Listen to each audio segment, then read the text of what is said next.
So, after spending about a week or so in Jakarta, it's time to get the hell out of there.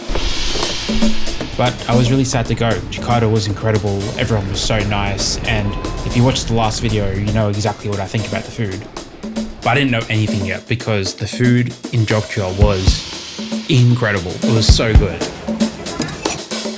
Kasih. And oh yeah, we're leaving Jakarta for Jogja. And the reason we were heading there was to visit the 20th Jogja Netpack Asian Film Festival, or also known as JAF. And man, this thing was so much fun. Like, I've never been to a film festival before, and after being at JAF, I've kind of regret that. It's so cool being around people who are all passionate about one thing, and there was just this huge sense of community there too. It makes me wish I experienced more of these types of things. Anyway, since we were there for the film festival, my photography wasn't really a high priority for me. And neither was my appearance, apparently. Jesus. But I still had my camera with me, and I got some shots here and there. But just like Jakarta, it was going to be a bit of a challenge. So pretty. Why does that actually look so good?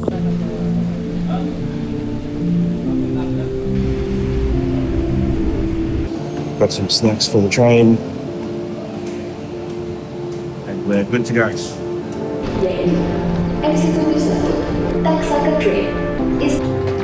Ow, hit my head again. Just hit my head again.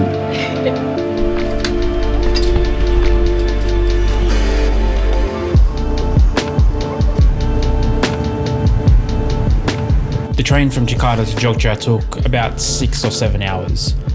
And the endless open sprawl of Jakarta, well, it ended.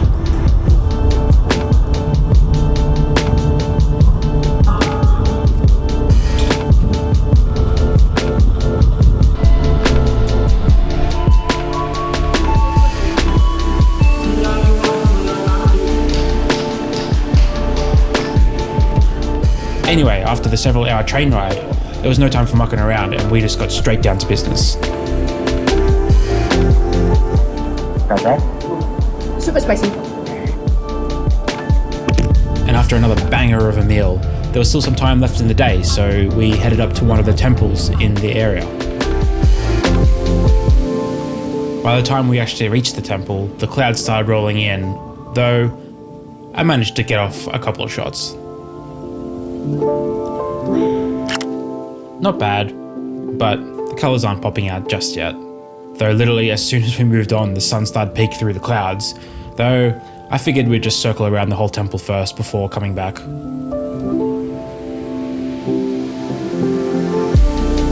Anyway, there are heaps of these ruins around the area, but it was one of those situations where it really looks good in person, but the camera doesn't quite do it justice. So I was going to come back to take a photo of that gate there, but the sun is too low and the sunlight isn't hitting it anymore, so I am a bit late, but still very pretty. Still very glad I came. I think the fact that the sunlight isn't hitting it anymore is actually what makes these shots so good.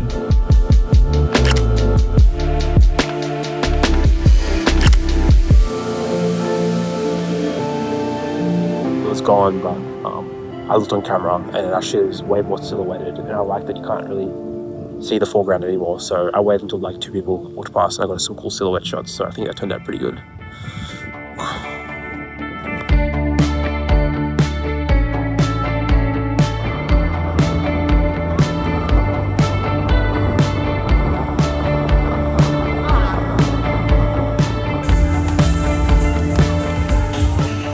Oh Lord. We got double for both? Yeah. What are you hand out for? I want.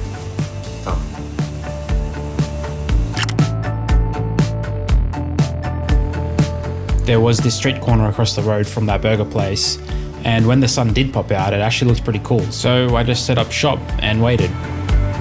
Though the sun never really participated again. This was going to be a theme throughout my time in Jogja. The weather wasn't really too good for photography. Back in Jakarta, I got really lucky with the weather. It didn't rain that much at all, and the sun came in clutch and came out when I really needed it to. But in Jogja, it was cloudy almost every day, and I think in a city like this, I really needed some sunlight.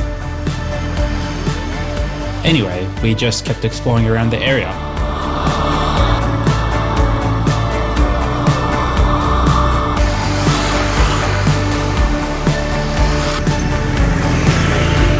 There's a lot of nice alleyways, like there's really pretty colours here, so I'm just gonna hang around and see what I can do. It's pretty quiet in these side streets though, so I might be waiting for a while. But yeah, beautiful colours here. I think it'll look good on camera. So I decided not to include that blue wall in the shot, and I'm not really sure why. I do like how everything is super orangey brown, but if I just stepped back a little bit and included that blue wall, I think it would have made this shot a little bit more interesting.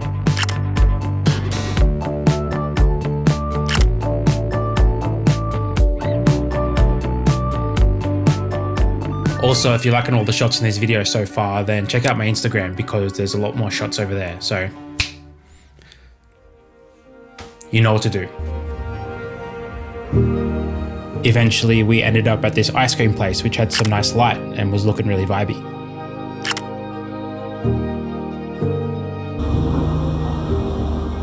It was a good reminder that there are pretty much good shots to be taken anywhere, and all you have to do is just really look.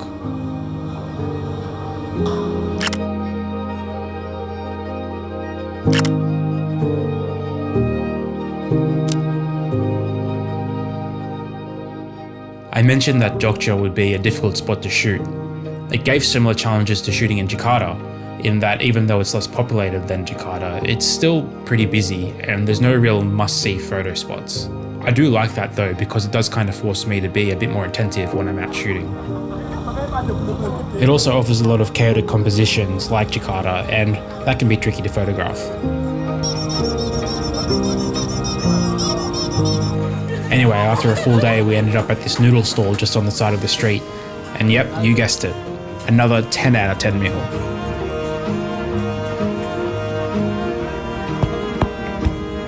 I think I might need more sambal.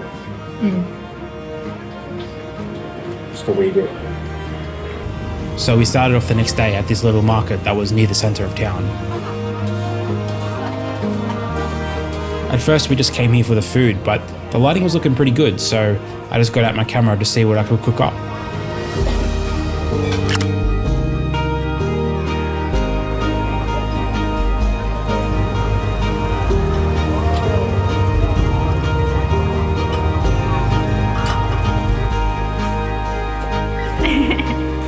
Again, it was a pretty cloudy day, but every now and then the sun would peek out just for like 10 or 15 seconds at a time, creating these nice pockets of light.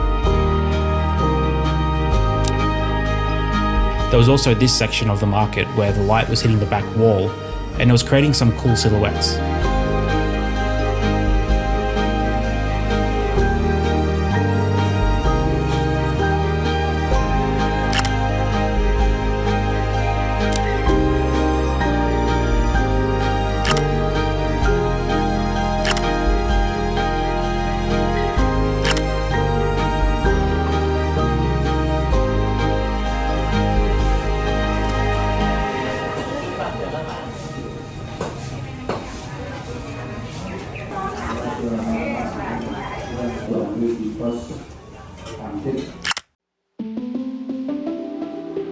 So the whole time I was in Jogja, I was shooting with my new Sony 20-70mm f4 lens. I had a Tamron 28-75mm lens, and that thing was awesome, but long-term viewers would know that I actually broke that lens when I was driving from Sydney to Perth. I actually ended up fixing the lens, but I've dropped it like 2 weeks later again on my driveway, and it just completely cooked it this time. So ever since then, I've been looking for a new zoom lens. Honestly, I see zooms as like a necessary evil. Like, I really love shooting on primes, especially for street photography. I always prefer to shoot on a prime. I just feel like having a zoom interferes too much, as I'm always thinking about like what focal length I need to be at, and sometimes I'll be umming and ahhing and overthinking things because I'm too decisive, and I'll just miss moments. I also think having the luxury of multiple focal lengths in front of me kind of makes me a bit of a lazy photographer, to be completely honest. Like, I tend not to work scenes as much as I should, because if I'm at 35mm and I'm taking a shot and I think I need to get closer, instead of actually moving closer, I'll just zoom all the way into 70 and take the shot.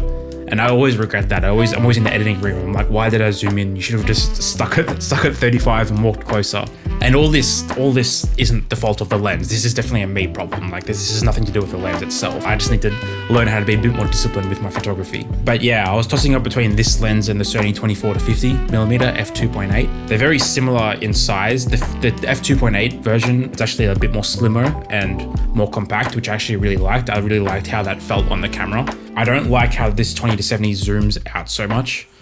I just feel like when you're shooting, it's just I don't know. I just don't like it that much.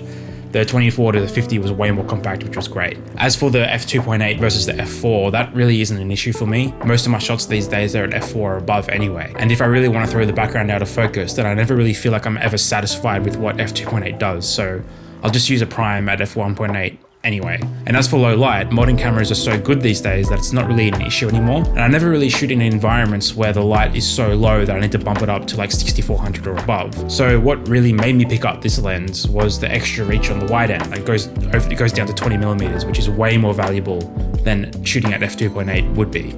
And obviously it goes up to 70 as well. But for street photography, I don't really go above 50mm, but for landscapes I definitely do go all the way up to 70mm, and that's why I ended up choosing the 20-70 over the 24-50. Its versatility is huge, and that's why I love it, but it's also why I struggled to use it at first. I had the 20-70 with me when I was in Jakarta as well, but I didn't really use it too much. But in Jogja I really wanted to try it out more, even though in the future it'd pretty much only be used for landscape shots. The woman looked offended when I gave her her left hand. She just gave me a look. Yeah. At the when we got the first sweet or the pancakes.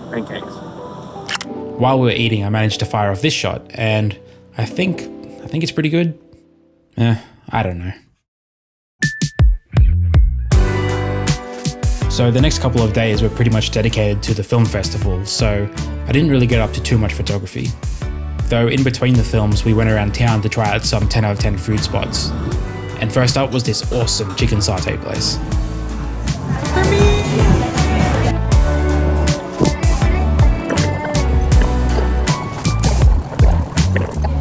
Notice that you've had one and I've finished my plate already. I'm finishing mine right now. We also got into this car, which by the sounds of it was on death's door.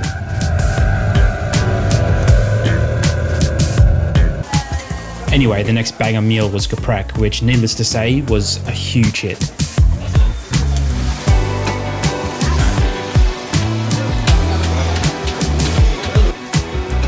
Kasih.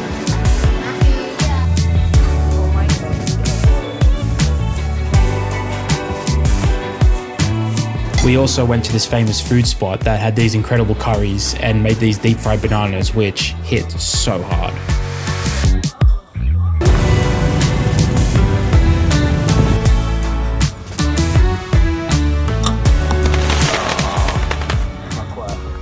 You've been so good at hitting the white.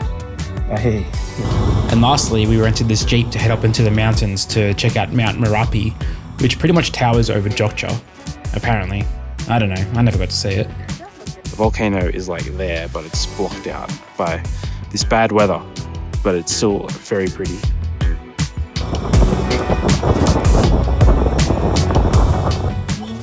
So our driver's freaking getting changed. We're doing the wet path and look, our driver's getting changed. We're gonna get absolutely cooked from this. Bull crap.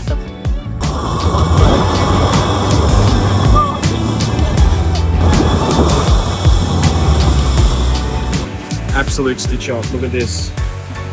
Absolute stitch up. It was fun though, but it was stitch up. Oh.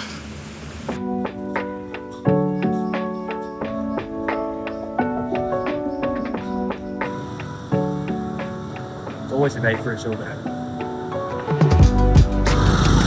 Anyway, I went out for pretty much my first and only photo walk in Jogja, and I started off at this pretty cool intersection. So I'm in this really busy street corner, and there's this one guy just right there sitting super still. So I'm trying to get like a shutter drag or like a long exposure of all the cars going past. But I kind of want to get like motorbikes only. I've taken like 10 gigabytes of photos, so hopefully there's something in there, but we will see.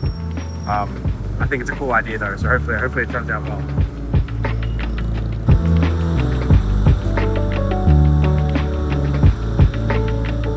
So I can't tell which frame I like better. I really like the red streak from the helmet here, but this wider frame just feels a little bit more chaotic.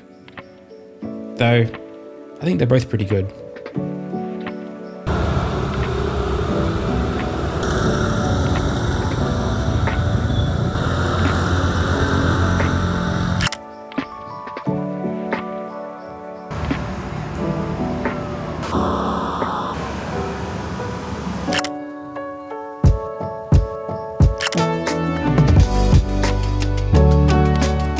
I ended up wandering around some alleys and side streets, but I didn't hang around too much or get too many shots.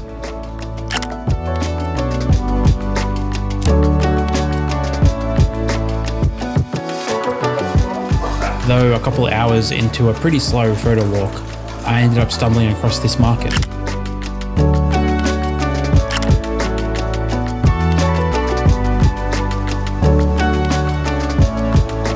It did look pretty dead, like it was the mid-afternoon by this point, and I've learned that these places are usually open from the early morning, so you know, it wasn't going to be super busy, but I still wanted to check it out.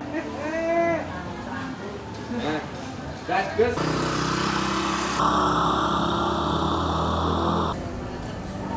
Speaking of never really shooting at high ISO, well, I definitely needed it in here.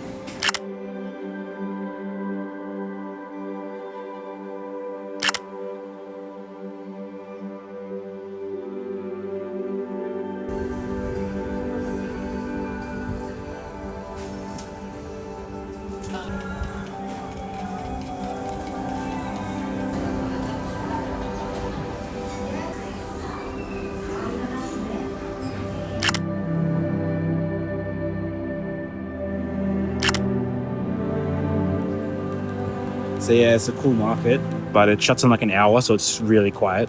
It's pretty local. It's pretty like in the center of the city, so maybe I can come back, but I don't know if I will because I've shot heaps of markets, so maybe, big maybe. But yeah, it was a full fine, nevertheless. Just wasn't meant to be today.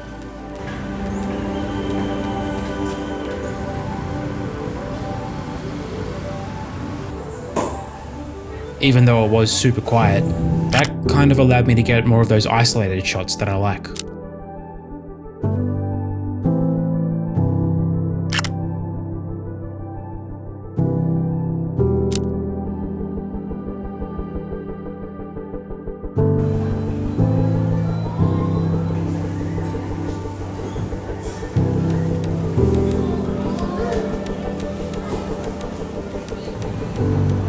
So I found this frame in between the stairs and I waited for the right person to come past.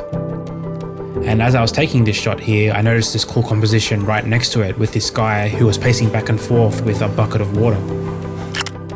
And I think I just got my favorite shot. But I don't know, I think I might even like this one more. Both bangers.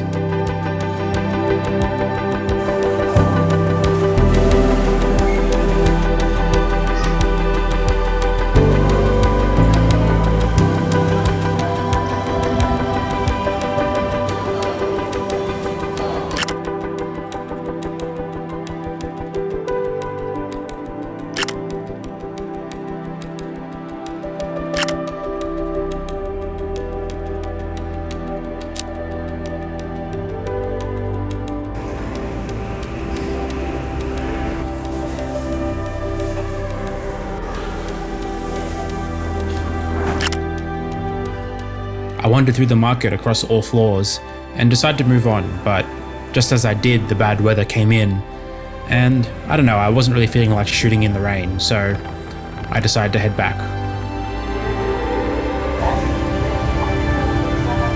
Okay, so I'm back from the market.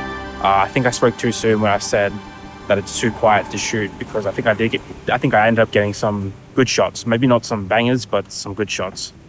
I remember being in Jakarta at the market thinking, man, this is way too, at the fruit market. I remember thinking, man, this is way too busy. And now I'm at a market where there aren't much people. And I'm like, this isn't busy enough. So I'm just never going to be happy. But yeah, I think I got some okay shots. It started raining. It's raining on me now. It was raining on the ride back. I figured because it's going to start raining, there's no point in me staying out. So I came back, I got a movie in 10 minutes. I was going to bail on the movie and just shoot, but yeah, the rain made me think I may as well just go see it. So yeah, overall, I think that was pretty good. And next thing I knew, it was my last night here, and pretty much my last day of exploring in Indonesia. But it wouldn't have been a proper send-off without another banger meal. Man, I'm gonna miss Indonesian food. Ugh. So Jogja gave me a lot of similar challenges to shooting as Jakarta did. It's pretty busy and it really makes you work for good compositions. And again, I just found myself missing shots because I felt a little bit too awkward in that particular moment, but I don't know, I think I'm getting a bit better at that. So if you've made it this far into the video, first of all, thank you for sticking around for so long. If you haven't checked out my Jakarta video, then please check that one out, because between you and me, it's actually a bit better than this video and the photography is a little bit better. So go check that one out if you've enjoyed this one. But yeah, thanks for sticking around. I'll catch you later.